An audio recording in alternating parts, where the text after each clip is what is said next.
Hello my dear students, कैसे हैं आप लोग। पिछले लेक्चर्स में हम डाइपोल का कई सारे कैरेक्टरिस्टिक्स लर्न कर चुके हैं, है ना। तो हमने क्या क्या कैरेक्टरिस्टिक्स लर्न किया था, जैसे कि डाइपोल का फील्ड, है ना, डाइपोल का इलेक्ट्रिक फील्ड। उसके बाद डाइपोल को जब हम एक्सटर्नल फील्ड में रख देते हैं या प्लेसमेंट करते हैं, सो डाइपोल जो है फील्ड से इंट्रैक्शन करता है, तो उसका इंट्रैक्शन एनर्जी हमने फाइंड आउट किया। ठीक है, सो ये सारे एक्सप्रेशंस आपके ध्यान में है। और अगर आपको पोटेंशियल एनर्जी मालूम पड़ गया, डाइपोल का इंट्रैक्शन एनर्जी मालूम पड़ गया, तो आप फोर्स निकाल सकते हैं, है ना। फोर्स और पोटेंशियल एनर्जी के बीच जो रिलेशन है, वो रिलेशन आपके ध्यान में रखना है। वैसे भी फोर्स और पोटेंशियल एनर्जी का रिलेशन हम कार्टेशियन फॉर्म में भी डिफाइन किए हैं, पोलर फॉर्म में डिफाइन किए हैं।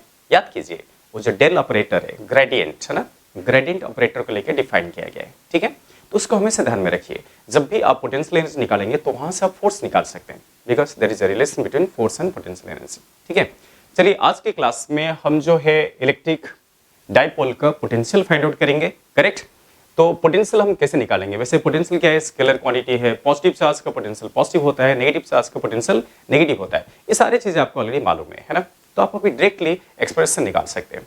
वैसे भी डाइपोल एक सिस्टम है और आपके सिस्टम का पोटेंशियल यहाँ पे फाइंड आउट करना है।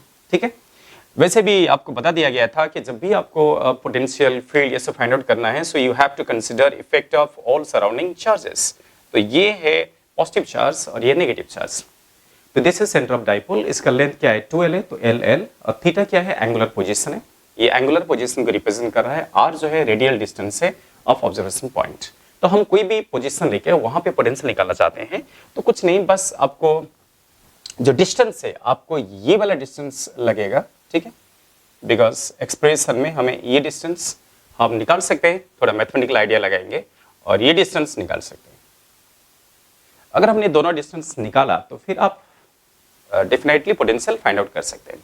चलिए देखिए हम कैसे निकाल सकते हैं। R क्या है, R जो है this is distance of observation point from centre of dipole. इस सेंटर को O मान लेते हैं। ठीक है, तो कैसा है कि ये डिस्टेंस जो है इसको लार्ज मान लेते हैं। ओके, अगर आप इसको लार्ज मानते हैं, दैट मीन्स ऐसा हम कंसिडरेशन करते हैं जो ऑब्जर्वेशन डिस्टेंस है वो काफी ज्यादा है। समझ पा रहे हो, ऑब्जर्वेशन डिस्टेंस काफी ज्यादा है, किसके रेस्पेक्ट, लेंथ के रेस्पेक्ट। लेंथ के रेस्पेक्ट R जो है बहुत ज्यादा है। तो हम ऐसा कर सकते हैं कि यहां से अगर हम एक परपेंडिकुलर ड्रॉप करते हैं, देखिए, क्योंकि जब तक आप डिस्टेंस फाइंड आउट नहीं करेंगे तो आप पोटेंशियल कैसे निकाल सकते हैं। तो यहां से परपेंडिकुलर ड्रॉप करने से ये एक राइट एंगल ट्रायंगल बन गया है। करेक्ट, तो ये क्या है, L है, ये थीटा है। तो ये जो एंगल का एडजेसेंट साइड आएगा, दैट मींस यहां से लेके यहां तक जो डिस्टेंस आएगा, so this will be equals to L cos theta. ये L cos थीटा आएगा, है ना। सो इससे क्या होगा, ये अगर L cos थीटा आएगा तो ये क्या आएगा, R minus L cos theta, because total distance क्या है, R है। समझ पा रहे। सो O से लेके P तक जो डिस्टेंस है वो हम R ले रहे हैं, ये डिस्टेंस को R ले रहे हैं। करेक्ट, O मीन्स ये वाला point, centre of the dipole. So OP distance R है। ठीक है, हमने परपेंडिकुलर ड्रॉप किया, है ना। सो परपेंडिकुलर ड्रॉप करने के बाद इसलिए P इसको A पॉइंट नाम दे देते हैं, है ना। सो PA या AP डिस्टेंस कितना होगा, AP डिस्टेंस होगा, this will B R minus L cos theta. समझ पा रहे हैं, यस। तो टोटल डिस्टेंस R था, ये सबट्रैक्ट हो गया। अभी क्या होगा, ये दोनों क्या हो जाएंगे, सेम हो जाएंगे। करेक्ट, ये दोनों इक्वल हो जाएंगे, ये दोनों अप्रोक्सीमेटली इक्वल होंगे, एग्जैक्टली तो नहीं, अप्रोक्सीमेटली इक्वल होंगे। तो इसलिए ये क्या हो जाएगा, this will be equals to R minus L cos theta, R minus L cos theta. Okay, तो ये टोटल R है, L cos थीटा माइनस हो गया, तो ये डिस्टेंस आपको आ गया, पॉजिटिव चार्ज से डिस्टेंस आ गया है। सिमिलरली हम नेगेटिव चार्ज से डिस्टेंस निकाल सकते हैं। उसके लिए आप क्या करेंगे, उसके लिए बस इस लाइन को आगे एक्सटेंड करते हैं, सिमिलर प्रोसीड्यूर है, और हम यहाँ से परपेंडिकुलर ड्रॉप कर लेते हैं। ठीक है, जब परपेंडिकुलर ड्रॉप करेंगे इसको B नाम दे देते हैं, इस पॉइंट का नाम। तो सिमिलरली BP, क्योंकि ये थीटा है, सो ये भी थीटा होगा, ये L है, तो एंगल का adjacent component, so this will be also equals to L cos theta. इसलिए B से लेके P तक जो दूरी आएगा, so this will be equals to R plus L cos theta. समझ पा रहे हैं। तो ये अगर हुआ तो ये भी ये अप्रोक्सीमेटली क्या हो जाएंगे, सेम हो जाएंगे, है ना। सो R plus L cos theta जो डिस्टेंस है वो नेगेटिव चार्ज से डिस्टेंस आ गया, है ना। तो माइनस Q से P तक डिस्टेंस और B से P तक डिस्टेंस लगभग क्या है, सेम है। दैट मीन्स ये डिस्टेंस यहाँ तक और ये डिस्टेंस यहां तक लगभग क्या सेम है, जैसे हमने ये डिस्टेंस को इससे इक्वल किया, करेक्ट। तो वन से सेपरेशन आ गया तो फिर आप पोटेंशियल निकाल सकते हैं। बट ये मेथड हम कैसे अप्लाई कर रहे हैं, एक्चुअली क्या है, हम ये सोच रहे हैं कि डिस्टेंस जो है ना बहुत ज्यादा है। कौन सा डिस्टेंस? Observation distance. तो r is very very large, तो उस केस में आप ऐसे कर सकते हैं, ठीक है ना। तो so therefore potential of dipole will be equals to potential of positive charge and potential of negative charge. Positive charge का पोटेंशियल क्या होगा? 1/4πε0, okay, Q by r minus L cos theta, Q by r minus L cos theta। ये positive charge का potential, तो positive charge का potential क्या आएगा? Positive आएगा। नेगेटिव चार्ज का पोटेंशियल नेगेटिव आएगा, तो क्या लिखना पड़ेगा? -1/4πε0, वही एक्सप्रेशन है Q by r plus L cos theta। एक में r minus L cos theta आ रहा है और एक में r plus L cos theta आ रहा है, r plus L cos theta, क्योंकि नेगेटिव चार्ज से डिस्टेंस क्या है? r plus L cos theta है। सबको समझ में आ रहा है? यस। बस इसको थोड़ा सा सिंपलीफिकेशन करेंगे तो आपका एक्सप्रेशन आ जाएगा। यहां से कुछ कॉमन चला जा रहा है, सो Q by 4πε0 कॉमन ले लेते हैं। अगर इसको कॉमन ले लेते हैं तो फिर आपको क्या मिलेगा? एलसीएम कितना आएगा? r square minus L square cos square theta, because a plus b into a minus b, a square minus b square, ऊपर आएगा r plus L cos theta, r plus L cos theta minus r minus L cos theta। समझ पा रहे हैं?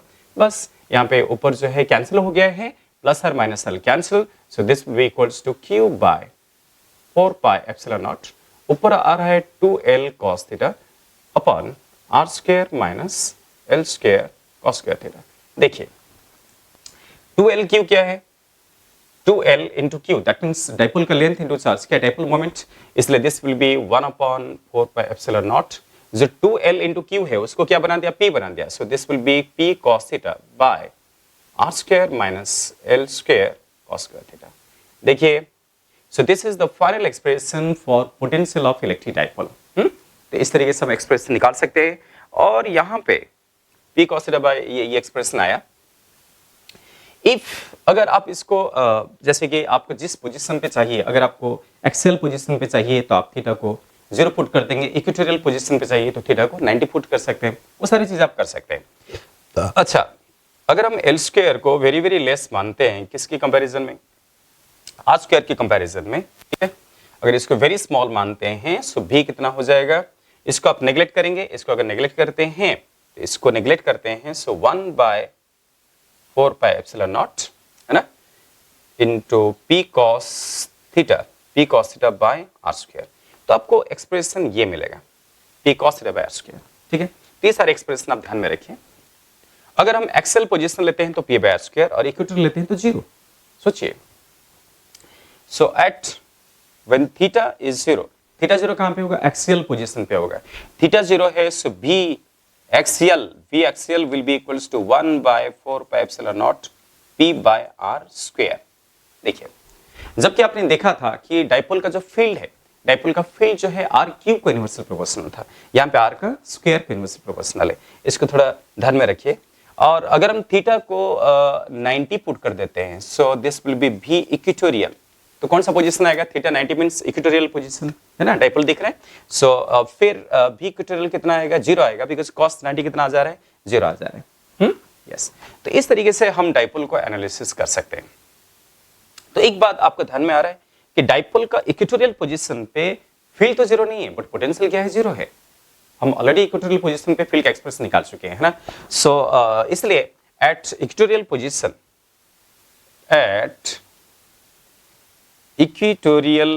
Position हम क्या लिख सकते हैं? इक्वेटोरियल पोजीशन को ऑल्सो हमने क्या बोला था? यस, हमने बोला था ब्रॉड साइड ऑन पोजीशन। उस पोजीशन पे फील्ड तो 0 नहीं होगा, बट पोटेंशियल 0 होगा। इसका ध्यान में रखिए। Field is not equal 0, but potential is equal to 0। तो कभी कभी ऐसे क्वेश्चन आता है कि ऐसा सिचुएशन बताइए जहां पे फील्ड है बट पोटेंशियल नहीं है ना, V0 इज नॉट इक्वल 0। तो दैट मींस यस, यहाँ पे हो सकता है डाइपोल का इक्वेटोरियल पोजीशन पे।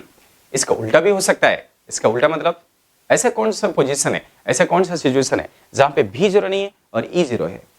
यस, याद करो, मेटालिक स्फीयर के अंदर मेटालिक स्फीयर में चार्ज सरफेस में होता है, उसके अंदर क्या होता है, उसके अंदर पोटेंशियल कांस्टेंट होता है, जीरो नहीं होता, और फील्ड क्या होता है, जीरो होता है। तो इसका उल्टा केस जो है वो मेटालिक स्फीयर में सेटिस्फाई होता है। आप इसको पढ़ चुके हैं, ठीक है। चलिए, तो ये था expression for potential of electric dipole. ध्यान में आया, इसको अच्छे से नोट डाउन कर लीजिए। ओके, अभी हम जैसे आपके समझ में आ गया है, सो पोटेंशियल ऑफ डाइपोल आपको समझ में आ गया है। धीरे धीरे डाइपोल का टॉपिक जो है ये लर्निंग कंप्लीट होने को जा रहा है, इसको आप अच्छे से नोट डाउन कर लीजिए। सो नेक्स्ट जो सिचुएशन है वो मैं आपके सामने लाने को जा रहा हूं, ठीक है। नेक्स्ट है कि एक डाइपोल जो है जब वो ऑसिलेट करता है, आप याद कीजिए कि प्रीवियस क्लासेस में मैंने आपको बता चुका हूं कि जब एक डाइपोल को इलेक्ट्रिक फील्ड में छोड़ देंगे ना, छोड़ने के बाद वो ऑसिलेशन करता है, और हमने इवन स्मॉल ऑसिलेशन मान के हम सिंपल हार्मोनिक मोशन लेके हम उसका टाइम पीरियड वगैरह निकाल चुके हैं, याद है आपको? यस। और इवन हम पोटेंशियल एनर्जी वगैरह सब डिस्कस कर चुके हैं। सो जब हम डाइपोल को इक्विलिब्रियम में कंसीडरेशन करते हैं, सो सोचिए टॉपिक का नाम क्या है? टॉपिक का नाम है stable and unstable equilibrium. Stable and unstable equilibrium. Equilibrium का मतलब क्या? इक्विलिब्रियम का मतलब है नेट फोर्स जीरो होना या नेट टॉर्क जीरो होना, है ना। तो stable and unstable equilibrium of dipole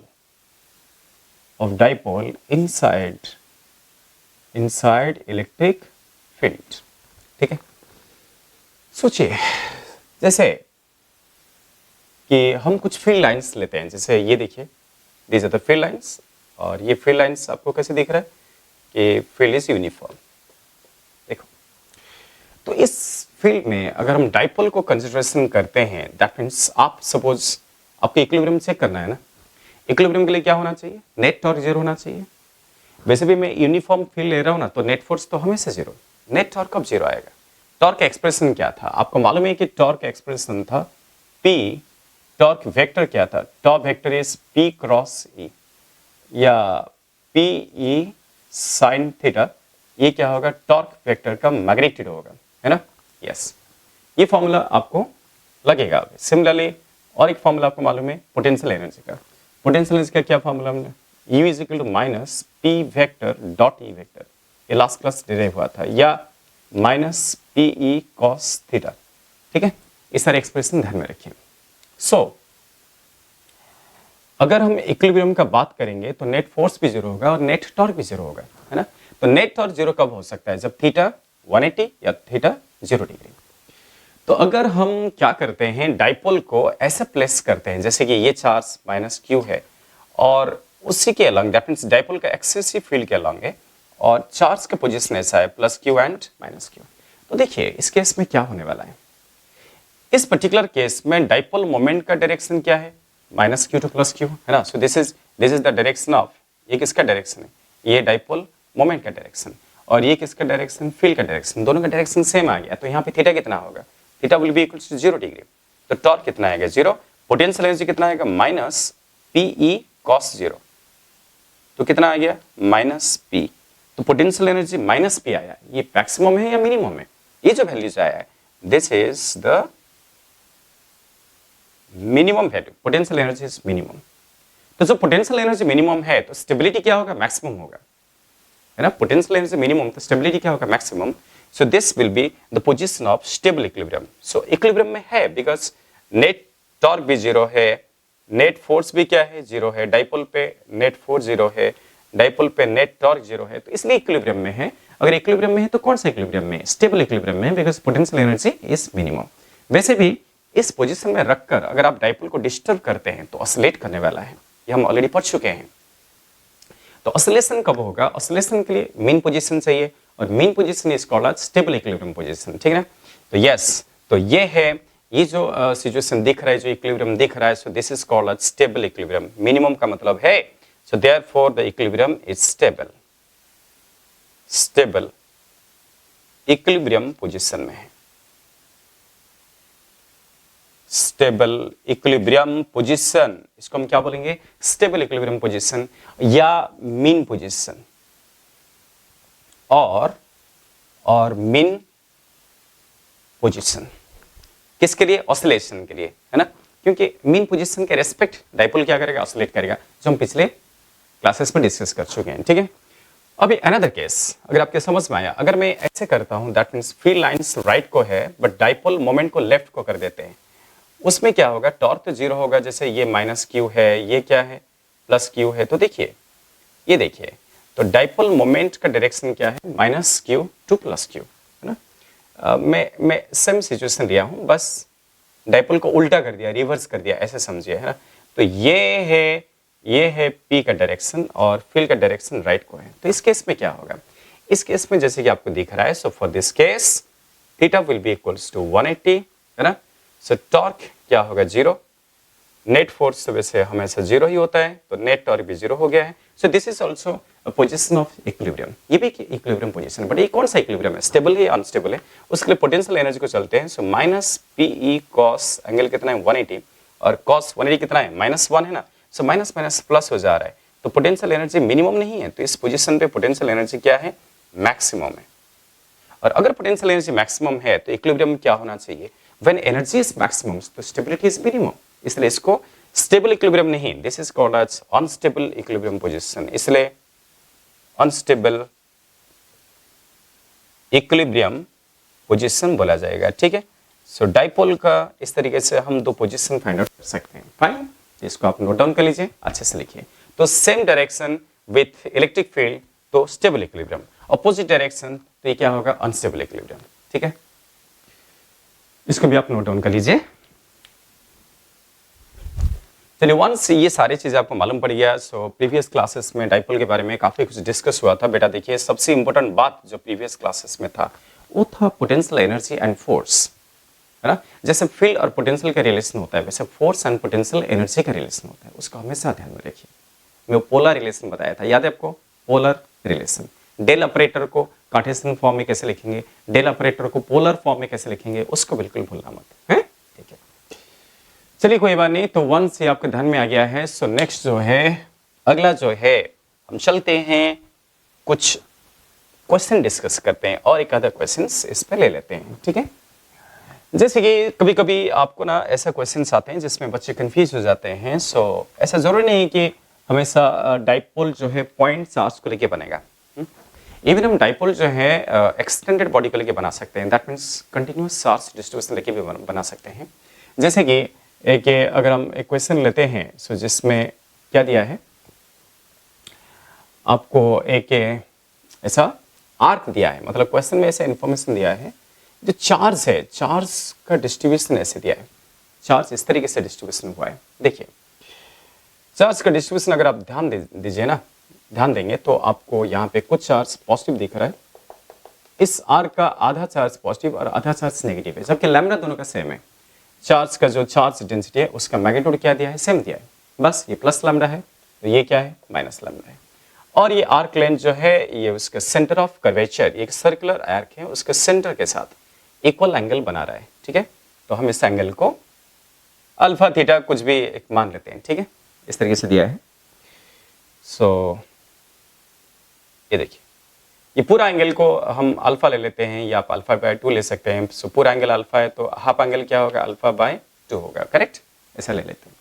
तो क्वेश्चन ये है कि what is dipole moment of the given system, जो सिस्टम दिया है ना उसका डाइपोल मोमेंट क्या होगा। तो इस केस में पॉइंट चार्ज तो नहीं है, पॉइंट चार्ज होता है तो आप क्या करते हैं? कोई चार्ज को उनके बीच का दूरी से मल्टीप्लाई कर देते हैं, ठीक है ना। तो कहीं ना कहीं ये जो सिचुएशन आपको देख रहा है, इसको ध्यान देते हुए ऐसा लग रहा है कि यहाँ पे क्या होना चाहिए, कौन सा आइडिया लगना चाहिए, आप बता सकते हैं? How could you find dipole moment of the given system? आप क्या कर सकते हैं? इंटीग्रेट तो करना ही पड़ेगा, बिकॉज यहाँ पे चार्ज का डिस्ट्रीब्यूशन हुआ है ना। यस, तो इंटीग्रेशन मेथड से हम स्टार्ट कर सकते हैं। जैसे कि हम छोटे छोटे दो चार्ज ले लेते हैं, बिकॉज हमें जो भी थ्योरीज मालूम है वो पॉइंट चार्ज को लेके मालूम है, तो हर बार फिजिक्स में वैसा ही हो रहा है, आप देख रहे हैं। तो वैसा ही एक एलिमेंट इस साइड भी ले लेते हैं। तो सोचिए, अगर ऐसा दो एलिमेंट लेंगे, वो दोनों एलिमेंट क्या करेंगे? आपस में एक डाइपोल बना लेंगे। दैट मीन्स ये अगर प्लस डी क्यू है, इसका चार्ज को मैं अगर प्लस डी क्यू मानता हूं, तो ये चार्ज क्या होगा? Minus D Q. So minus D Q plus D Q मिलकर एक डाइपोल बना लिए। और उस डाइपोल मोमेंट का डायरेक्शन किस तरफ होगा? इस तरफ होगा, from negative charge to positive charge. हम इसको क्या मान सकते हैं, डीपी मान सकते हैं, डीपी। और कुछ वेरिएबल डिफाइन करना पड़ेगा, इंटीग्रेशन करना चाहते हैं सो वेरिएबल डिफाइन करना पड़ेगा। चलिए हम एक काम करते हैं, इस लाइन के रेस्पेक्ट, ये जो वर्टिकल लाइन आपको दिख रहा है ना, इस लाइन के रेस्पेक्ट हम वेरिएबल को डिफाइन करते हैं। इस एंगल को हम थीटा मान लेते हैं और इस एंगल को डी थीटा मान लेते हैं। एज यूजुअल तरीका है ना, थीटा ये भी थीटा, ये भी डी थीटा, इस तरीके से लिया जा रहा है ना, ठीक है। तो फिर दोनों चार्ट्स के बीच का सेपरेशन क्या होगा, देखिए यहाँ पे एक राइट एंगल ट्रायंगल बनेगा। इस राइट एंगल ट्रायंगल का जो हाइपोटेन्यूज है वो क्या होगा, रेडियस होगा। रेडियस क्या है, कैपिटल आर है, ये रेडियस कैपिटल आर है। कैपिटल आर होने की वजह से इसका जो अपोजिट साइड आएगा, इस राइट एंगल ट्रायंगल का अपोजिट साइड कौन सा आएगा, आर कॉस थीटा या r sine theta, yes r sine theta आएगा। तो ये जो डिस्टेंस है, this distance will be equals to r sine theta, ये होगा आर साइन थीटा। समझ पा रहे हैं, इसलिए पूरा डाइपोल का लेंथ क्या होगा, जो एलिमेंट्री डाइपोल हमने बनाया उसका लेंथ क्या होगा, 2r sin theta. So therefore DP का जो मैग्नीट्यूड है, डीपी वेक्टर का जो मैग्नीट्यूड, आप इसको क्या लिख सकते हैं, 2r sin थीटा, ये डाइपोल का length into one of the charge. One of the charge को हमने क्या लिखा, dq लिखा। सो जिसकी वजह से आपको क्या मिलेगा, 2r sin theta. Okay, dq को हम क्या लिख सकते हैं, lambda into r d theta. समझ पा रहे हैं, बिकॉज ये छोटा सा आर्क लेंथ है, उसका चार्ज क्या है, dq है ना? ये आर्क लेंथ क्या होगा, r d theta. So dq कितना होगा, लैम्डा r d थीटा, क्योंकि dq is equal to lambda into dl। Lambda into dl क्या है, छोटा आर्क लेंथ, वो क्या है, r d थीटा, ठीक है ना। तो इसको हमने यहाँ पे पुट कर दिया है, तो 1 से मिल गया। अब देखिए हम जितने भी ऐसे छोटे छोटे डाइपोल लेंगे, एलिमेंट्री डाइपोल लेंगे, सबका डाइपोल मोमेंट का डायरेक्शन क्या होगा, सेम होगा। इसलिए यहाँ पे कंपोनेंट पे रिजर्व करने का कोई जरूरत नहीं है, आपको डायरेक्टली इंटीग्रेशन करना है। डायरेक्टली इंटीग्रेशन क्यों करना है ना, मैं यहाँ पे एक एलिमेंट, यहाँ पे एक एलिमेंट, यहाँ पे एक एलिमेंट, यहाँ पे एक एलिमेंट, जो भी एलिमेंट लूंगा ना, सबके लिए डाइपोल मोमेंट का डायरेक्शन क्या होगा, एक ही होगा। डायरेक्शन सेम होने की वजह से हम डायरेक्टली इंटीग्रेशन करेंगे। सो डीपी इतना आ गया है, so therefore p is equal to, सारे कांस्टेंट बाहर आ जाएगा, सो 2r स्क्वायर लैम्डा बाहर आ गया। सो इंटीग्रेशन ऑफ क्या, साइन थीटा डी थीटा, ठीक है। बस अभी हम लिमिट पुट करेंगे थीटा का। सो थीटा का लिमिट हम क्या पुट करेंगे बताइए। सो थीटा ऐसा डिटरमाइन किया जा रहा है, सो थीटा जो है ना दोनों साइड है। सो थीटा का लिमिट क्या पुट करेंगे, जब आप एलिमेंट यहाँ सेलेक्ट करेंगे, सोचिए आप जब छोटे छोटे एलिमेंट इसके आसपास सेलेक्ट करोगे ना, सो थीटा क्या होगा, लगभग 0 होगा। तो 0 से बढ़ेगा बढ़ेगा बढ़ेगा बढ़ेगा, क्या होगा, अल्फा बाई 2 होगा। समझ पा रहे हो। सो थीटा को समझना चाहिए, थीटा वर्टिकल एक्सिस का रेस्पेक्ट मापा जा रहा है। सो थीटा 0 से वरी करते करते क्या होगा, अल्फा बाई 2 होगा, है ना। सो थीटा का limit will be from 0 to alpha by 2। समझ पा रहे हैं, यस।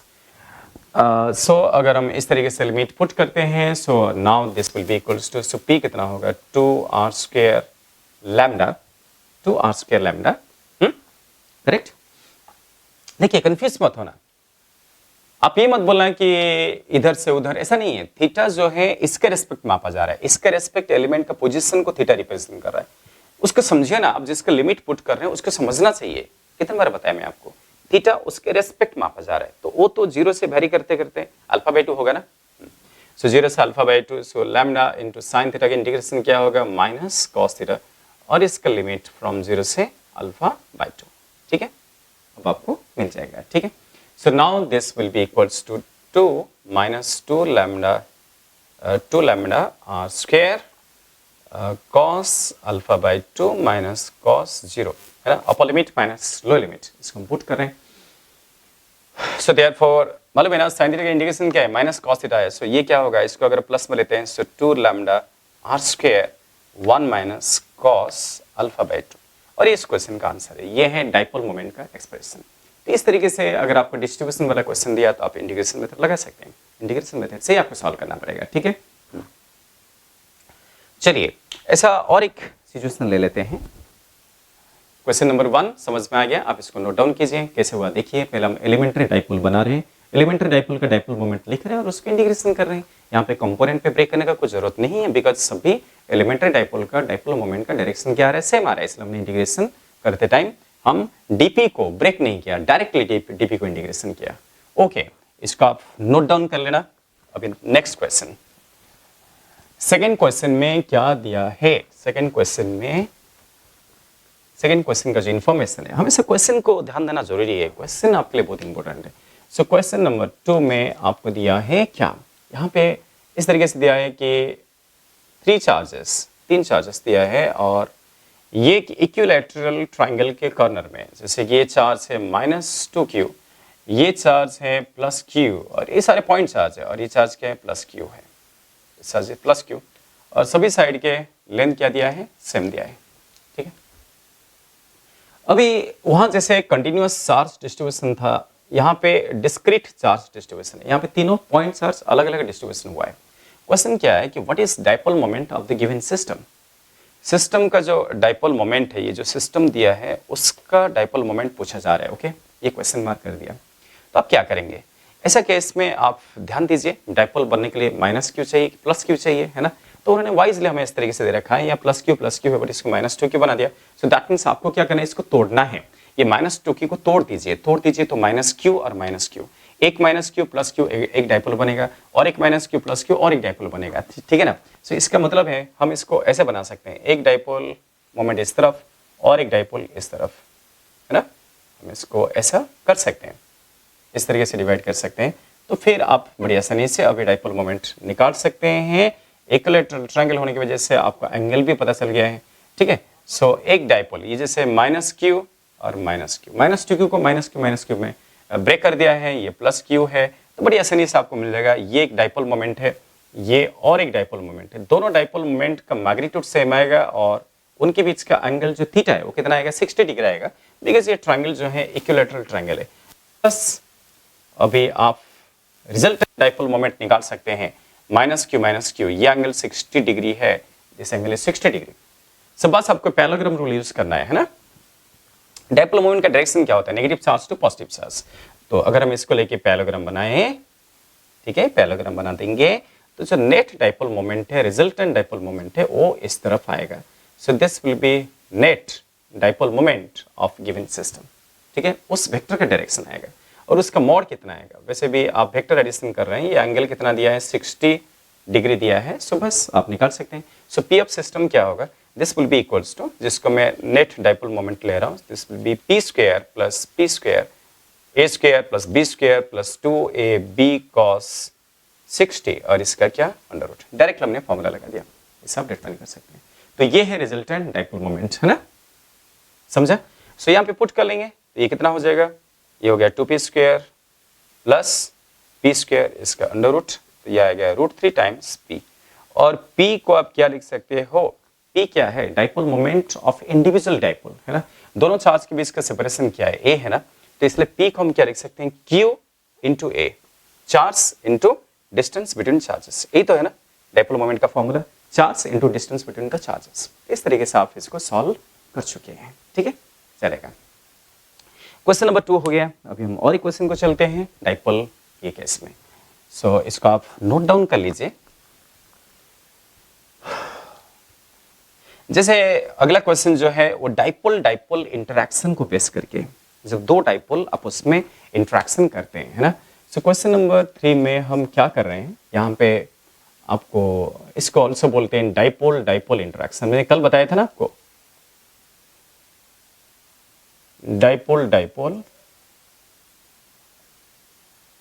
इंटरैक्शन। ठीक है, तो जैसे कि समझिए कि छोटा डाइपोल दिया है, वैसे भी कुछ बोला नहीं ना, सो डाइपोल को आइडियल मान लेना, शॉर्ट डाइपोल, बहुत ही छोटा डाइपोल है। ऐसे दो डाइपोल एक एक्सिस में है, दो डाइपोल एक एक्सिस में है। ये जो डाइपोल है इसको P1 ले लेते हैं, इसका मोमेंट को P1 ले लेते हैं और इस डाइपोल का मोमेंट को P2 ले लेते हैं, करेक्ट, P1 एंड P2। दोनों डाइपोल आपस में इंटरेक्शन कर रहे हैं। कल ही मैं आपको बताया ना, कल आपको क्या बताया था, जब भी दो डाइपोल आपस में इंटरेक्शन करेंगे तो आपको क्या सोचना है, इंटरेक्शन के लिए क्या चाहिए, फील्ड चाहिए। बिना फील्ड में इंटरेक्शन नहीं हो सकता, बिना फील्ड में यूनिवर्स एग्जिस्ट नहीं कर सकता, बिकॉज फील्ड नहीं होगा तो इंटरेक्शन नहीं होगा, इंटरेक्शन नहीं होगा तो यूनिवर्स एग्जिस्ट नहीं कर सकता, फोर्स ही क्रिएट नहीं होगा। फोर्स कहां से आता है, इंटरेक्शन से आता है ना।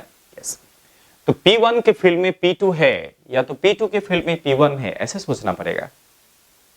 यहाँ पे थोड़ा न्यूटन्स थर्ड लॉ भी ध्यान में रखना। न्यूटन्स थर्ड लॉ क्या है, सो एक्शन है तो रिएक्शन होगा। जब भी फोर्स डेवलप्ड होता है तो एक होकर डेवलप नहीं होता, दो होकर डेवलप्ड होता है। सो P1 P2 एक एक्सिस में है, P1 P2 एक एक्सिस में है, जैसे कि आपको दिख रहा है। तो तो हमें ना उनके बीच का जो इंटरेक्टिव फोर्स है या इंटरेक्टिव टॉर्क है, ठीक है। सो दैट मीन्स यहां पे आपको P2P फोर्स चाहिए P1 के द्वारा। वैसे भी न्यूटन्स थर्ड लॉ क्या बता रहा है कि डाइपोल P2P जितना फोर्स लगेगा किसके द्वारा, P1 के द्वारा, उतना ही फोर्स P1 पे लगेगा P2 के द्वारा। दैट मीन्स P1 P2 पे फोर्स लगा रहा है और P2 भी P1 पे फोर्स लगा रहा है। ये तो न्यूटन्स थर्ड लॉ है। एक एक्शन है तो दूसरा रिएक्शन होना चाहिए। अगर P1 P2 पे फोर्स लगाया तो P2 भी नहीं छोड़ने वाला है, P2 भी क्या करेगा, P1 पे फोर्स लगाएगा। आप एक एक्शन मान लीजिए, दूसरा क्या होगा, रिएक्शन। चलिए स्टार्ट कर लेते हैं काम। सो हम ऐसे सोचते हैं, let us consider that dipole P2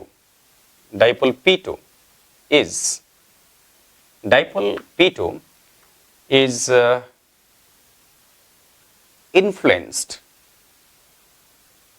influenced by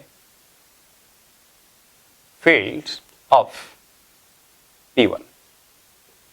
P1 का फील्ड के इन्फ्लुएंस में डाइपोल P2 आ गया, ये हम सोच रहे हैं, ऐसा हम सोच रहे हैं। और वाइस वर्सा, ठीक है। इसका उल्टा भी हो सकता है। चलिए हम ये वाला बात ले लेते हैं। सो P1 का जो फील्ड है P2 के पास, वो किस तरफ है, यस ये तो एक्सियल लाइन है, P2 को देखिए, P2 का पोजीशन देखिए, P2 का पोजीशन P1 डाइपोल का कौन सा लाइन पे है, एक्सियल लाइन पे है ना, तो एक्सियल पोजीशन पे, तो इसका पूरा फील्ड यहाँ पे कौन सा आएगा, एक्सियल आएगा। और उसके डायरेक्शन क्या आएगा, उसका डायरेक्शन भी उसी की तरफ आएगा। देखिए इस फील्ड का नाम मैंने क्या दिया, E1 दिया। E1 किसका फील्ड है, E1 P1 का फील्ड है। और कौन सा पोजीशन पे, एक्सियल पोजीशन पे। जब एक्सियल पोजीशन पे है और इनके बीच का जो सेपरेशन है ना, हम इसको स्मॉल r मान लेते हैं। स्मॉल r दोनों डाइपोल के बीच का सेपरेशन है। तो E1 को आप क्या लिख सकते हैं, E1 will be equals to 1/4πε0 2P1 by क्या, R3। छोटा डाइपोल है ना, इसलिए हम डायरेक्ट लो फॉर्मूला यूज कर रहे हैं, 2P/R3। ओके, ये एक्सियल पोजीशन का फॉर्मूला लगा दिया। वंस फील्ड आ गया, डाइपोल मोमेंट आ गया, तो आप पोटेंशियल एनर्जी निकाल सकते हैं, है ना। या तो सीधा सीधा दिख रहा है, टॉर्क 0 आ जाएगा।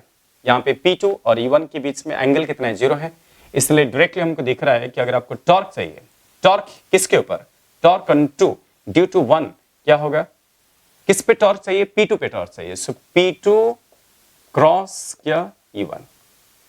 टॉर्क का फॉर्मूला क्या था, P क्रॉस A था, या मॉडुलस क्या था, P E sin थीटा था। यहाँ पे थीटा तो 0 है ना। सो टॉर्क टाउ टू 1 का मतलब है कि P2 पे टॉर्क P1 की वजह से। तो इसलिए हमने P2 को क्रॉस प्रोडक्ट किया E1 के साथ, बिकॉज E1 की वजह से टॉर्क लग रहा है। तो ये तो डेफिनेटली 0 आ गया है, बिकॉज थीटा कितना है, 0 है। सो थीटा 0 होने की वजह से टॉर्क क्या हो गया, 0 आ गया। चलिए अभी हम फोर्स निकालना चाहेंगे।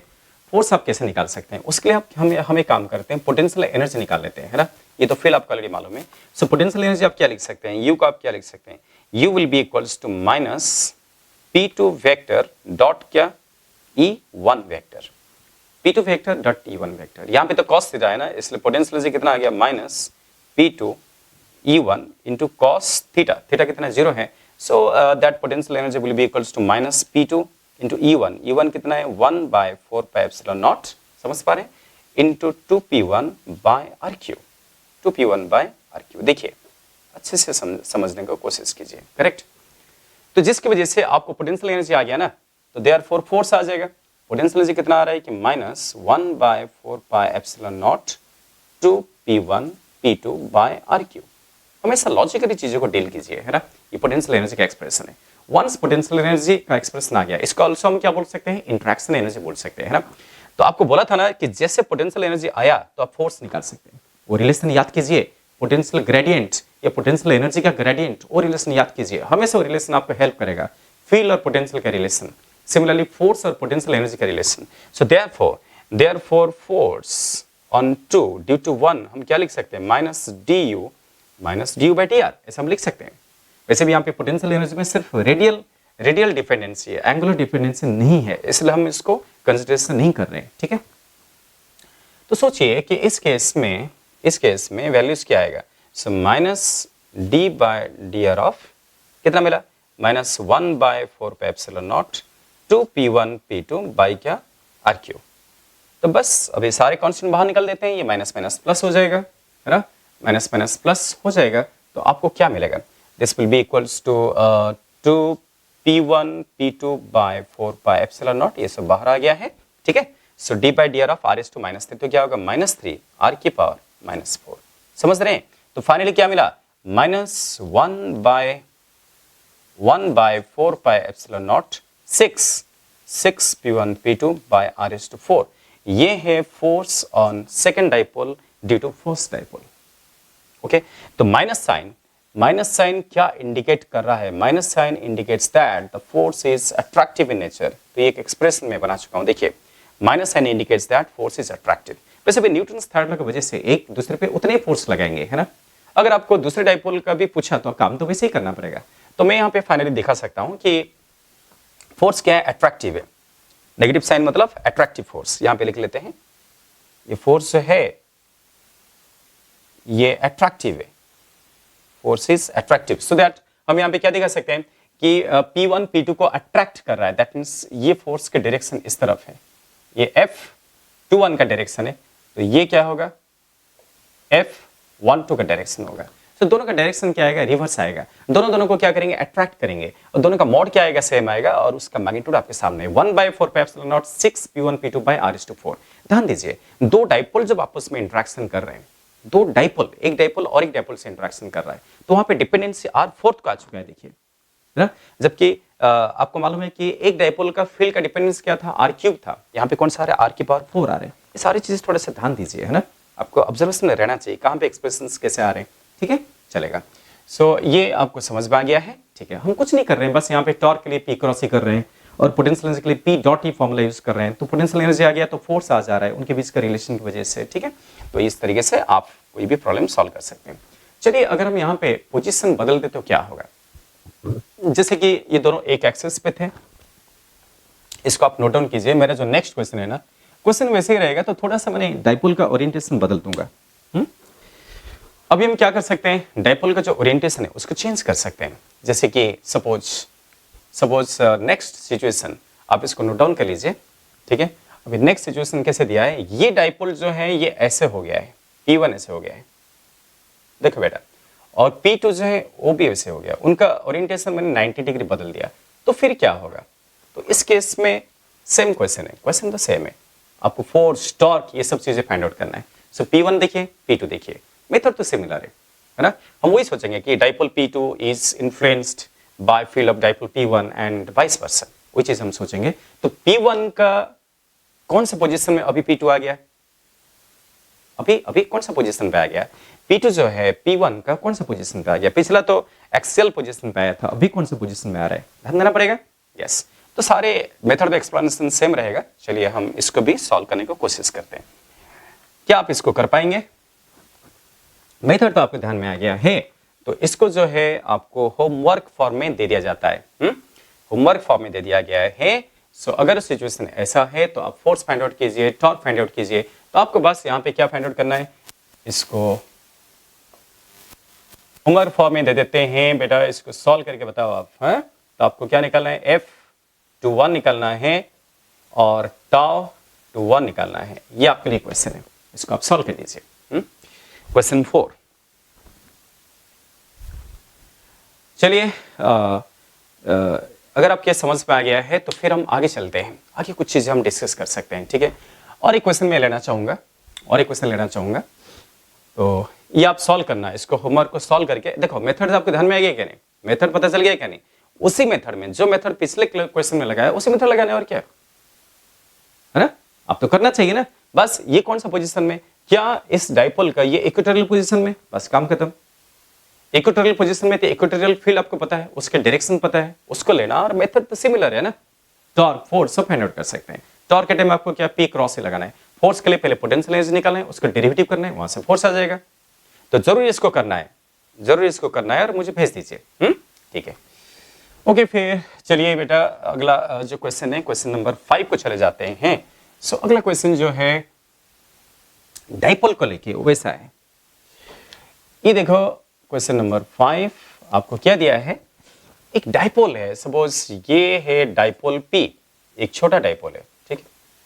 और उसके एक्सिस के लॉन्ग एक पॉइंट है, और उस पॉइंट पे एक चार्ज है। जैसे ये पॉइंट पे एक चार्ज है प्लस क्यू, चार्ज है प्लस क्यू, और ये डिस्टेंस जो है आप इसको स्मॉलर मान सकते हैं, ठीक है। कुछ बोला नहीं तो डाइपोल को क्या मानने का, कुछ बोला नहीं तो आइडियल डाइपोल मान लीजिए, ठीक है।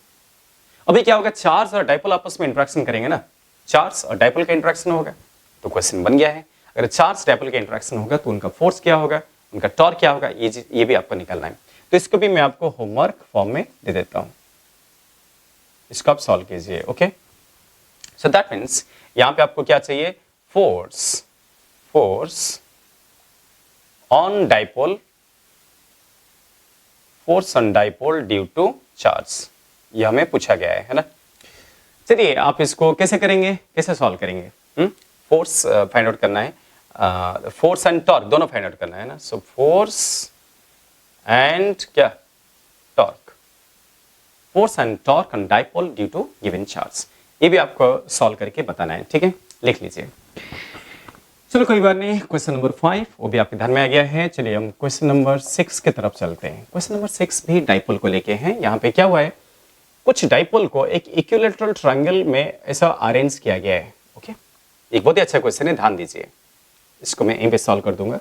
तो कुछ डाइपोल को ऐसा एक अरेंजमेंट किया गया है, एक इक्विलैटरल ट्रायंगल है जिसमें अरेंज किया गया है, ठीक है।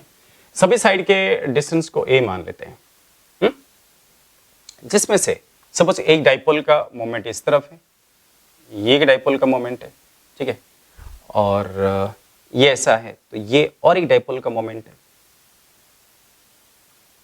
ये और एक डाइपोल का मोमेंट है, और ये और एक डाइपोल का मोमेंट है। ऐसा डाइपोल मोमेंट को ऐसे एडजस्ट किया गया है ना। हम इसको P1 ले सकते हैं, इसको P2 ले सकते हैं, और इसको P3 ले सकते हैं। ये डाइपोल को P3 ले लेते हैं, ठीक है। और क्वेश्चन क्या है कि ये जो सिस्टम बन गया है, सिस्टम ऑफ 3 डाइपोल्स, उसका आपको पोटेंशियल एनर्जी फाइंड आउट करना है, okay. So potential energy of the given system of dipoles, ये आपको पूछा गया है।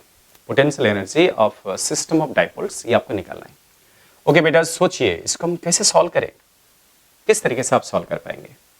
इक्विलैटरल ट्रायंगल होने की वजह से आपके एंगल कितना दिया है, 60 दिया है, तो सोचना पड़ेगा कैसे कैसे करेंगे आप, थोड़ा सा समझ में आया। तो इसको इरेज कर लेते हैं। तो इस क्वेश्चन को नोट डाउन कीजिए। नेक्स्ट ये क्वेश्चन आप नोट डाउन कीजिए, हम कैसे सॉल्व करें। कुछ नहीं, बस जब आपको इंटरेक्शन एनर्जी पूछ रहा है, यहाँ पे पोटेंशियल एनर्जी मतलब क्या है, इंटरेक्शन एनर्जी है। एक डाइपोल और एक डाइपोल से इंटरेक्शन कर रहा है, उसका फॉर्मूला आपको ऑलरेडी पता है, minus P vector dot E vector, minus P dot E. P किसका, सपोज मैं ऐसे सोचूंगा कि P3 P1 का इन्फ्लुएंस में आया, समझ पा रहे हैं, P1 का फील्ड की वजह से, या P1 का फील्ड जो है P3 से इंटरेक्शन कर रहा है, तो P3 अगर P1 के इन्फ्लुएंस में आया तो P1 का फील्ड P3 के पास देखना पड़ेगा ना। P1 का फील्ड P3 के पास क्या होगा, बता सकते हैं। यस, हम इसके लिए इसको ब्रेक करना पड़ेगा कंपोनेंट्स में। अगर ये P1 है तो इस तरफ इसको ब्रेक करते हैं, इस तरफ ब्रेक करते हैं, तो ये एक कंपोनेंट आएगा, और ये कंपोनेंट कैसा आएगा, ऐसा आएगा। ये मैकेनिज्म मैं आपको कब से सिखा रहा हूं, देखिए। P1 है, ये क्या होगा, P1 cos थीटा, हम इस एंगल को थीटा ले लेते हैं, तो ये क्या होगा, P1 sin थीटा। याद है, बार बार हम इस तरीके से एनालिसिस कर रहे हैं। दैट मींस ओरिजिनल डाइपोल को हमने ब्रेक कर दिया इस तरीके से, P1 cos theta and P1 sin theta. So that means ये थीटा है जो कि 60 डिग्री है, तो इसका फील्ड आएगा उसके पास, P3 के पास। तो P1 cos थीटा का फील्ड P3 के पास किस तरफ आएगा, बताइए ना। P3 के पास किस तरफ आएगा, ये इस तरफ आएगा, देखो ये इसका रेडियल फील्ड होगा। इसको क्या बोलते हैं, रेडियल कंपोनेंट, है ना। तो P cos theta, P cos theta का एक्सियल पोजीशन पे है, देखो ना, ये जो डाइपोल है, जो P3 डाइपोल है, वो P cos थीटा का एक्सियल पोजीशन पे है, और P sin थीटा का इक्वेटोरियल पोजीशन पे। बार बार ये मैकेनिज्म ध्यान में आ रहा है आपको, देखा आपने। इस तरीके से सॉल्व करना पड़ता है, इस मेथड से सॉल्व करना पड़ता है। माइंड आपका चलना बहुत जरूरी है। माइंड नहीं चलेगा तो कैसे समझोगे, है ना। ऊपर ऊपर से कभी नहीं सोचना, ऊपर ऊपर से देखना मत। आप हमेशा टॉपिक को एकदम आपको एकदम फोकस्ड होकर स्टडी करना पड़ेगा। आपको समझ में आ रहा है मैं क्या बोल रहा हूँ। जो P1 cos थीटा है उसके एक्सियल पोजीशन पे है ना, तो इसका फील्ड इस तरफ आ गया। P1 cos थीटा फील्ड को क्या AR लिखा, P1 sin थीटा इसका फील्ड को मैंने इस तरफ लिखा, ऑलरेडी हम कर चुके हैं। उसका फील्ड इस तरफ आएगा। सपोज मैं इसको E थीटा लिख दिया, ER और E थीटा, आपको पोलर कोऑर्डिनेट में बोला गया था ना, एक रेडियल कंपोनेंट और एक एंगुलर कंपोनेंट, यस वही सारी चीजें। चलो कोई बात नहीं। और ये कौन सा डाइपोल है? ये है P3 डाइपोल। P3 डाइपोल का डायरेक्शन इस तरफ है और ER उस तरफ है। सोचिए अभी हम क्या कर रहे हैं, इंटरेक्शन। फर्स्ट हम क्या ले रहे हैं, interaction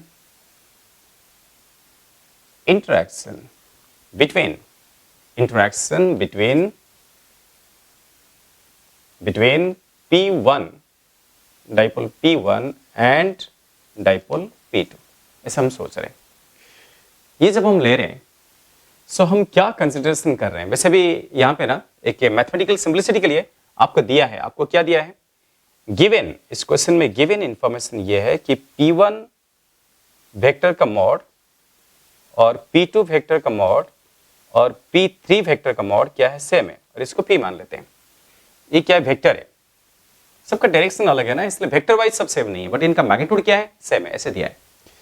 so interaction between P1 and P2, इसलिए हम क्या सोच रहे हैं कि P2 नहीं, इंटरेक्शन P1 एंड P3, तो P3 इसके फील्ड में आ गया है ना। So considering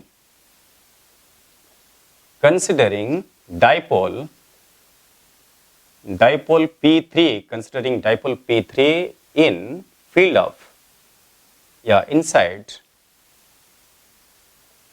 inside field of dipole, कौन सा, inside field of dipole कौन सा, P1, करेक्ट, समझ पा रहे हैं, ये हम सोच रहे हैं। अगर ऐसा कंसिडरेशन करेंगे, ये आप कंसिडरेशन कर रहे हैं, सो देयरफॉर यू जो पोटेंशियल एनर्जी है वो कितना आएगा, potential energy will be equals to, formula क्या है, P वेक्टर डॉट क्या है, E वेक्टर, P कौन सा आएगा, P3 वेक्टर, और E कौन सा आएगा, E1 vector with negative sign, ये आप ऑलरेडी पढ़ चुके हैं, correct. So this will be equals to, देखो डॉट प्रोडक्ट हो रहा है, डॉट प्रोडक्ट में क्या होगा, P3 तो इस तरफ है, तो क्या P3 इसके साथ इंटरेक्शन करेगा, नहीं, बिकॉज उनके बीच एंगल कितना है, 90 डिग्री। वैसे भी आप अगर लिखते हो तो आपको ये क्या लिखना पड़ेगा, P3 vector into ER, P3 vector into ER into cos 180, ऐसे लिख सकता हूं, यस, समझ पा रहे। तो P3 ER के साथ इंटरेक्ट करेगा, P3 E थीटा से इंटरेक्ट नहीं कर पाएगा बिकॉज एंगल कितना है, 90 डिग्री, 90 डिग्री होने की वजह से उसका डॉट प्रोडक्ट क्या आएगा, उसका डॉट प्रोडक्ट जो आएगा, तो इसका इसके साथ डॉट प्रोडक्ट आएगा, है ना, बट इसका इसके साथ डॉट प्रोडक्ट नहीं आएगा, क्योंकि आप अगर चाहते हो तो मैं ऐसे लिख सकता हूं, जैसे P3 वेक्टर स्टेप्स अगर बनाना चाहिए तो हम इसे बना सकते हैं, डॉट E1 वेक्टर को हम क्या लिख सकते हैं, इसको हम लिख सकते हैं ER into r cap plus E theta into theta cap, याद है, हम ऐसे लिख सकते हैं, इसको इसमें डॉट प्रोडक्ट करेंगे, ठीक है। तो P3 का जब डॉट प्रोडक्ट होगा तो माइनस क्या होगा, P3 का डॉट प्रोडक्ट इसके साथ क्या होगा, P3 वेक्टर को हम ये भी लिख सकते हैं, आप P3 वेक्टर क्या लिख सकते हैं, P3 वेक्टर को हम ऐसे लिख सकते हैं माइनस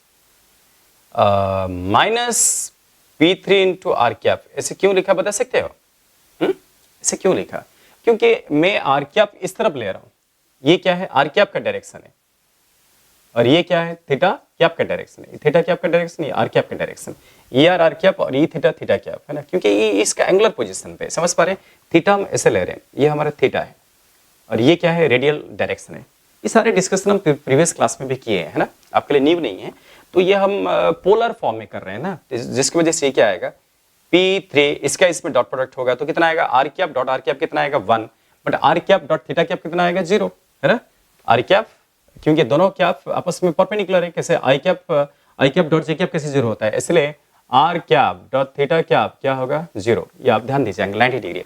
सो कितना आएगा, P3 into ER, so r cap dot r cap कितना आएगा, 1 आएगा, सो माइनस P3 ER, और उसका इसके साथ डॉट प्रोडक्ट क्या आएगा, 0, इस तरीके से आएगा, तो फाइनल आपको क्या मिल रहा है, P3 into ER, P3 ER का मतलब है उसका रेडियल कंपोनेंट, है ना। So now this will be P3 into ER. तो ER जो फील्ड है ये किस डाइपोल का है, ये P1 cos थीटा का है, और E थीटा जो है किस डाइपोल का, P1 sin थीटा का है, आपको याद है, यस, P sin थीटा इस तरफ है तो E थीटा उस तरफ है, इसका उल्टा है, बिकॉज मैं आपको ऑलरेडी बता दिया हूं कि इक्वेटोरियल पोजीशन पे फील्ड का डायरेक्शन डाइपोल मोमेंट का उल्टा होता है, डाइपोल मोमेंट इस तरफ तो फील्ड उस तरफ, दिख रहा है, और डाइपोल मोमेंट इस तरफ तो फील्ड उसी की तरफ, क्योंकि ये एक्सियल पोजीशन है। तो ईआर का एक्सप्रेशन हम क्या लिख सकते हैं, ईआर का एक्सप्रेशन आएगा 1/4 पाई एप्सिलॉन नॉट, ओके बेटा ध्यान दीजिए अच्छे से, epsilon naught into 2p1 cos theta by r q, r q मतलब ए क्यू, यही फॉर्मूला है एक्सेल पोजीशन पे 2p बाय आर क्यू। और ई थीटा कितना आएगा, ई थीटा आएगा 1/4 pi epsilon naught p1 sin theta upon क्या ए Q, p1 sin theta, ये p बाय आर क्यू है और ये 2p बाय आर क्यू, याद है आपको इक्वेटोरियल में और एक्सेल में, है ना, वो बार बार यूज हो रहा है।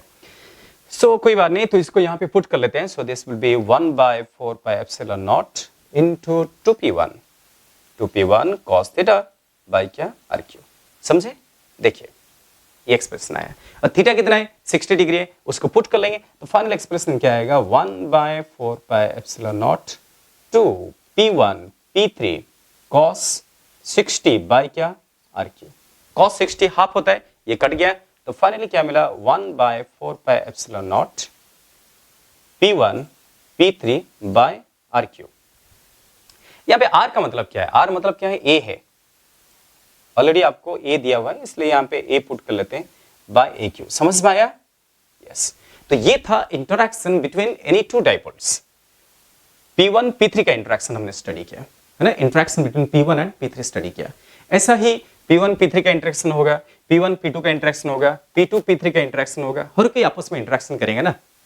और क्योंकि यहाँ पे सिमिलर सिचुएशन है, जैसे कि इसका मोड सेम दिया है, डिस्टेंस भी सेम दिया है, तो टर्म्स तो सेम आएगा ना, आइए क्या नहीं, ये सेम आएगा, बिकॉज सभी डाइपोल का मोड आपको सेम दिया है, समझ पा रहे हैं। यस, तो p1 p3 जो है, अब सबका मोड सेम दे दिया, तो ये क्या हो जाएगा p स्क्वायर हो जाएगा, p इंटू p स्क्वायर हो जाएगा।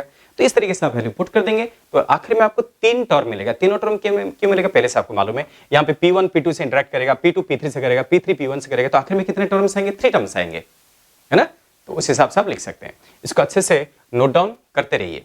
देखो ये डायग्राम अच्छे से ड्रॉ करना, ये डायग्राम को समझिए, डायग्राम अच्छे से ड्रॉ करना, नोट करते टाइम समझ के नोट करना कि P1 का फील्ड में कौन आ गया, P3 आ गया, ये हम सोच रहे हैं। P1 का फील्ड में जो P3 आ गया, तो P1 को हमने तोड़ दिया, P1 cos theta P1 sin theta, P1 cos theta का फील्ड ER है और P1 sin थीटा का फील्ड कौन सा है, E थीटा है।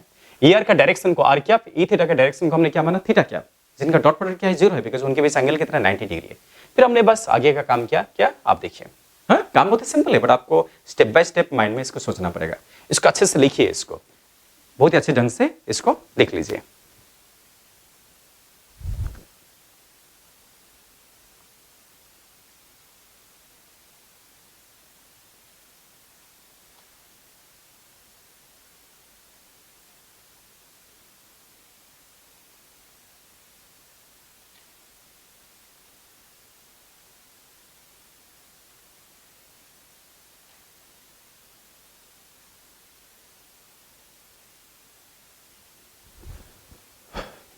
चलिए कोई बात नहीं, समझ में आ गया। यस, सो अभी जो है इसी के साथ आज के क्लास का ये डिस्कशन कंप्लीट करते हैं। तो आपको ये पोटेंशियल एनर्जी आ गया है, बट ये पोटेंशियल एनर्जी कौन सा आया, ये पोटेंशियल एनर्जी कौन सा आया, 1 और 3 के बेस में आया है ना।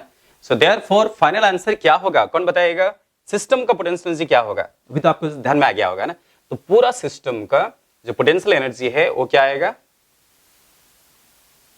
सिस्टम का आएगा U1 और 3 के बीच में, और 1 और 2 के बीच में, और 2 और 3 के बीच में, और सारे टर्म क्या आएंगे, सेम आएंगे, सभी टर्म सेम आएंगे। तो फाइनली आपको क्या मिलेगा, आप ऐसे लिख सकते हैं, ये कितना हो गया 1/4 pi epsilon not P into P, कितना P square by A Q, because सभी का मोड क्या था, सेम था, P1 P2 P3 सबका मोड क्या था, सेम था, इसलिए इसको 3 टाइम्स क्योंकि ये सारे टर्म सेम आएंगे, तो 3 times 1/4 pi epsilon naught into P square by क्या ए क्यू, ये फाइनल एक्सप्रेशन है। देखिए समझ में आ रहा है, क्योंकि U13 U12 और U23 सबके मोड क्या आएगा, सेम आएगा। यस, चलेगा। तो इसी के साथ जो है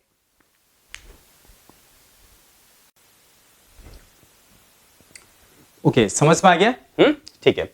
तो ये सारे क्वेश्चंस इस तरीके से दिए जा रहे हैं। देखिए आपको जो अभी असाइनमेंट आया है, आपको सॉल्विंग के लिए असाइनमेंट आ चुका है, मालूम है ना आपको। तो इलेक्ट्रोस्टैटिक्स का जो आपको होमवर्क सोचिए या असाइनमेंट सोचिए वो आ चुका है, उसको सॉल्व करते रहना है आपको। अभी इलेक्ट्रोस्टैटिक्स, देखिए इलेक्ट्रोस्टैटिक्स धीरे धीरे कंप्लीट हो गया, अभी हम क्या करेंगे, गॉस लॉ स्टार्ट करेंगे, है ना। गॉस लॉ बस इसका एक पार्ट है, ऐसे सोच लीजिए। गॉस लॉ में बस वही फील्ड, पोटेंशियल, पोटेंशियल एनर्जी, वही सारी चीजें आपको काम में आएगा, है ना, ठीक है। बस एक अलग सा लॉ है। ऐसे सोचिए कि इलेक्ट्रिसिटी में, इलेक्ट्रोस्टैटिक्स में दो फंडामेंटल लॉ है। इलेक्ट्रिसिटी में एक कूलम्ब्स लॉ एक फंडामेंटल लॉ है, और गॉस लॉ भी एक फंडामेंटल लॉ है। तो अगली क्लास में हम गॉस लॉ का डिस्कशन करने वाले हैं, ठीक है। पर आपको जो अभी असाइनमेंट आया है, आपको जो मॉड्यूल आया है सॉल्व करने के लिए, आपको पीडीएफ फॉर्मेट में आया है, उसका प्रैक्टिस चालू कर दीजिए। आप एक अलग सा होमवर्क बुक बना लीजिए, ठीक है। ये सब चीजें आप क्लास नोट में जैसे आप लिख रहे थे वैसे लिखिए, एक होमवर्क बुक बना दीजिए, उसमें आप सॉल्विंग चालू कर दीजिए। अभी सबसे पहले जो सिंगल ऑप्शन वाले क्वेश्चंस आपको आए हैं, तो सिंगल ऑप्शन का जो क्वेश्चंस है उसका आप स्टार्ट कर लीजिए। वैसे भी आपके सारे टॉपिक हो गया ना, तो सिंगल ऑप्शन के रोज रोज एवरी डे आपको कम से कम 30 क्वेश्चन सॉल्व करना है। अगर आप सिंगल ऑप्शन सॉल्व कर रहे हैं तो 30 क्वेश्चन सिंगल ऑप्शन के आपको सॉल्व करना है, पर डे सॉल्व करना है। इस तरीके से आप काम चालू कर दीजिए। उस पर जो डाउट्स आएगा तो डेफिनेटली वो मेरे पास भेज दीजिए, आप व्हाट्सअप कीजिए या फोन करके पूछिए, आपके डाउट्स क्लियर हो जाएगा, ठीक है। यस, तो इलेक्ट्रोस्टैटिक्स का मॉड्यूल आपका आ चुका है। अगर नहीं आया है तो आप कॉन्टैक्ट कीजिए, अगर आ गया है तो आप, ऐसे भी हो सकता है आप चेक नहीं किया होगा, है ना, आप चेक भी कर लीजिए। अगर चेक करने के बाद आपका आ गया है तो इमीडिएटली सॉल्व करना चालू कर दीजिए। अगर जिसको आया नहीं तो आप फोन करके पूछिए, ठीक है। तब तक के लिए आप अगले क्लास में हम गॉस लॉ स्टार्ट करेंगे, तब तक के लिए आप ये सारी चीज़ अच्छे से लर्न कीजिए, रिवीजन कर लीजिए और एक बार, ओके। सो नेक्स्ट क्लास में मिलेंगे, okay. Thank you, bye bye.